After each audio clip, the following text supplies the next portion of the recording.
For some people and for a lot of owners now, they see football and certain clubs as a possibility to make money, and they haven't got any sense of the passion that supporters have for the game. For me, it's not business. It's something, you know, in there, football. Watching it die is not very nice at all, and it's a slow, painful, lingering death. So we've only got to hope that there changes around the corner, because things can't carry on the way they are. You know, behind me, this pub was the headquarters of our club just prior to the First World War. Community pub in a community near to the ground. And now we've got an errant owner that no one's seen for 2.5 years, that it means we have to go and visit him in Belgium. And to be honest, there could be better use of my time. Charlton Athletic is currently owned by a Belgian guy called Roland Duchâtelet, who's made his millions in something electrical in Belgium and owns a few football clubs around Europe. And I can't tell you a great deal about him because he's not been to the Valley for 2 years. He owns the club, but he doesn't come and watch games here. Why did they buy this club? Well, that's a fascinating question. I really don't know, and we've made a lot of attempts to contact Duchâtelet to ask him that very question. Well, if Roland is trying to strike a balance between running a football club and running a business, then it's not very balanced, because he's certainly not running a football club here. I mean, he's destroying a football club and running a business.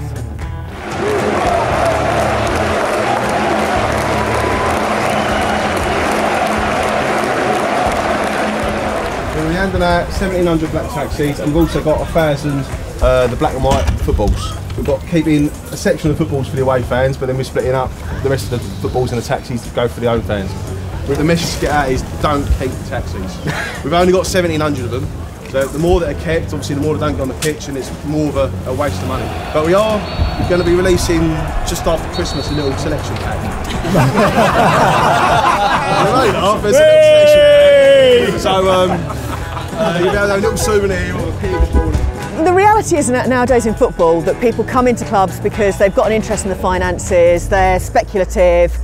So you sort of look and go, well, what's going to happen here? And then you hear what's being said. So for example, when fans were called customers, and you can't think, well, you don't get it. Every successful business has a quite sophisticated understanding of their consumers, and it's very, very rarely just a matter of product attribute and price, and sport is no different. It's not about just poor results on the field. It's much more than that. It's about people who've been watching the club for generations with their grandparents, and now they're bringing their grandchildren, just not feeling that connection, feeling they're not valued, and feeling that the club is just very incompetently run. The difference in sport is that the relationship is particularly emotional.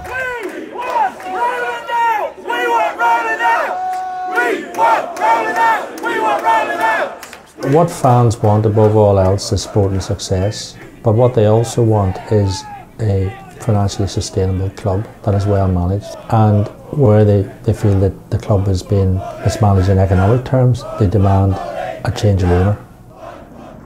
Do you know, I want to cry talking about it. You know, it sounds stupid, it really does sound stupid, but what is it like? It's like something you love and you want to protect, and someone's destroying it and you can't do anything about it. Well, at Charlton, I believe the CEO has referred to the fans as irrational. I think she demonstrates a fundamental misunderstanding of where the economic value is. This irrationality is absolutely at the heart of the economic power of professional sport. Well, we didn't have the best of owners previously, so I was fairly optimistic to start with, and that optimism started to show cracks within a few weeks. Chris Powell was dismissed by Duchâtelet after a few months, and they then had a constant turnover of managers.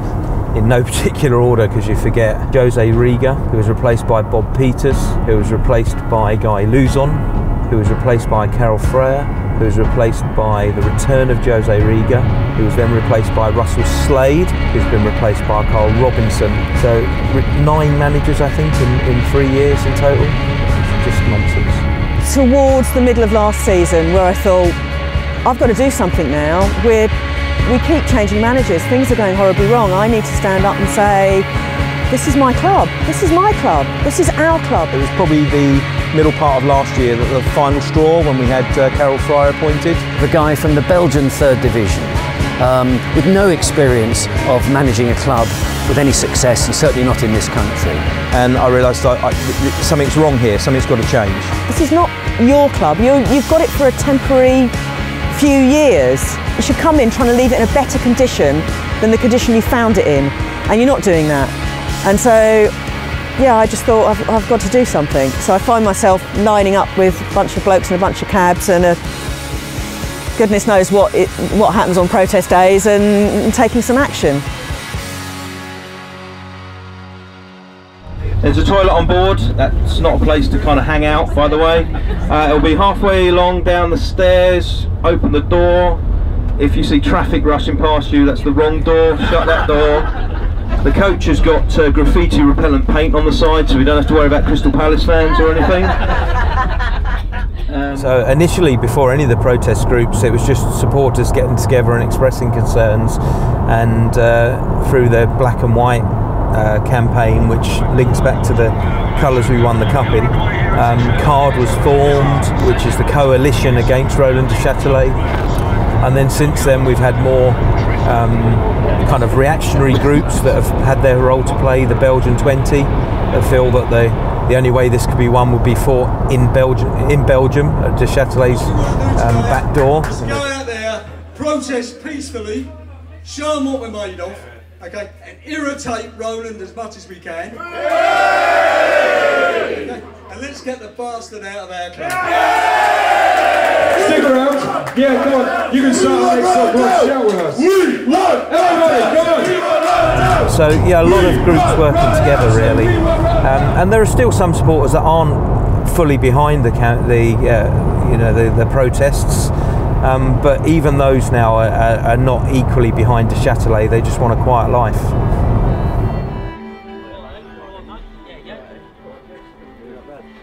You know, this group of supporters care like you would not believe.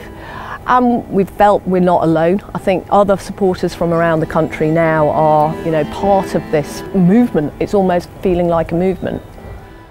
I mean, what has happened is, as happens in capitalism, is that where you remove barriers to entry, entrepreneurs will follow where the value is, and they see the value in English football. But where does that value come from? It comes from 150 years of investment, of emotional investment by fans over the generations. It's a cultural artefact.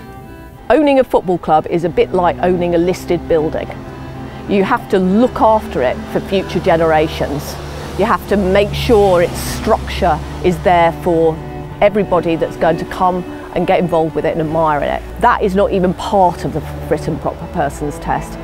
It's so off the mark, it needs ripping up and putting back together again, and done in conjunction with fans.